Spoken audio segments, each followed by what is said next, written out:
this is Peak Entertainment and we are back again, and here now we have another video for you, and we're going to talk about the adult life drama called Kiss the Sky. Released back on October the 9th, 1999, it stars Gary Cole, William L. Petersen, Sheryl Lee and Terence, and it was directed by Roger Young. Now the story of Kiss the Sky follows two very successful marketing businessmen, Jeff and Marty, who are based within the US. And on the surface, it looks like they have the sound, secure life. But both of them grow increasingly frustrated with the mundane regularity of having the mortgage to pay for, the wife and kids to look after, plus all of the extra bills and expenses.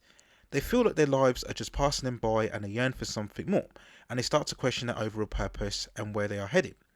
Now after much procrastination, Jeff offers the plan to Marty for both of them to go out to the Philippines for a hedonistic thrill-seeking journey to experience the sensations and difference, especially when it comes to women. The more time that they spend out there, the more that they become determined to forget about their current responsibilities from both their family and their business. This desire is encouraged furthermore so when they encounter a young single woman named Andy, who they both sleep with and eventually they develop feelings for. Eventually they start to form a tumultuous threesome relationship together. Through all of this, Jeff and Marty finally decide to lay all of their chips on the table and relocate fully to the area and build a resort project. Now at first everything seems to be leading to the perfect paradise, but fractions start to appear within the relationship between the three individuals, and the building project itself also starts to encounter jeopardy. All of a sudden the supposed dream life that they were searching for eventually becomes a full-on nightmare. And when looking back at Kiss the Sky, it's overall a very interesting piece that looks fine on the big screen in terms of its cinematography, and it's much more of an interesting idea and concept, driven more by its themes rather than a complete story narrative. Now whilst it didn't fully maximise on the potential of its premise, you're still compelled to watch what happens all the way through. Now the two characters in both Jeff and Marty are neither sympathetic or villainous. Yes, we can criticise them for just upping and leaving their families, but that decision isn't done out of malice or hate, it's just the two individuals searching for something more. And at least this type of mentality makes us as an audience understand why they are doing what they are doing. And it's in that sense that despite this film being released in the 1990s, the subject of this matter would actually bear far more relevance if it were released today. The film's overall story of looking for a paradise and a better way of life fits in perfectly well with the current debates primarily on social media within the red pill, black pill philosophy, the manosphere community, the passport bros mindsets and attitudes, all of the despair and disillusionment of Western society and searching for a greater sensation, particularly in Eastern territories. All of this is essentially what we see within this movie here. And it was just something that I found very telling when watching this film for the first time, how much it does indeed tie in with today's commentary. It continues that relevance even further when we focus on a threesome relationship between Jeff, Marty and Andy, a relationship dynamic that's really built much more on lust and fantasy. There may be outcries of emotion and togetherness, but this is really more tied into envy and jealousy.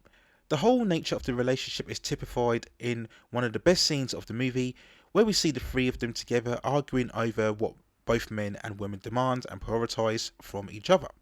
And once more, this type of moment would fit right in with the various online discussions and debates regarding the whole expectations and standards of both men and women in today's culture. Who should be the more supportive person? Who should be the one who is given much more pleasure? And who should be the one who should show far more dedication and commitment? And it's very strange, you could look at this film in a certain way and say that it was perhaps very much ahead of its time. Again, perhaps may have been appreciated far more if this type of film were released today. Now the biggest issue that I had with this film overall is that I don't think it quite completes its story or indeed its message. Essentially, as we come to the end of the story, the choice is made as to whether to continue on the quest for something better or just go back home and face your overall responsibilities. Now despite seeing the two characters make that decision, we don't really see the overall fallout of that choice that they make. The movie kind of ends abruptly, and having invested enough in terms of the story, you sit there ending up wanting a bit more in terms of the resolution, and you probably deserved it.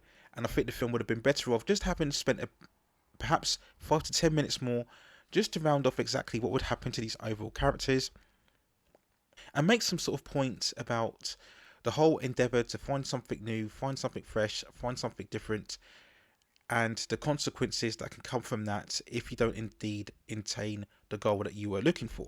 The only other problem I had was the use of the late great Terence Stamp, who has this role later on as some sort of monk or guru of the land, and it's very much a waste of his talents. He's far more capable as an actor of this role that was given here.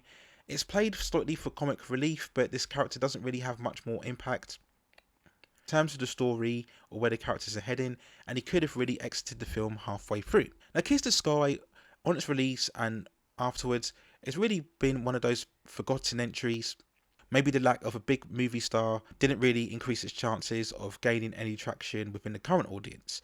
But as I've said before, I really think that there's enough here to really make you at least think in terms of the whole concept of looking for a better life and looking at yourself and trying to define your own purpose and direction. And it does pose the question as to whether we should, on the one hand, admire these two characters for at least taking a risk and searching for the dream, or should we pity them for being so foolhardy and not really appreciating what they have right in front of them? It's an interesting dilemma, and as I said, it's far more prominent and relevant in the cultural space that we are in today. Appreciating the life that we are leading, or maybe we should strive more to improve that life in some way, shape, or form.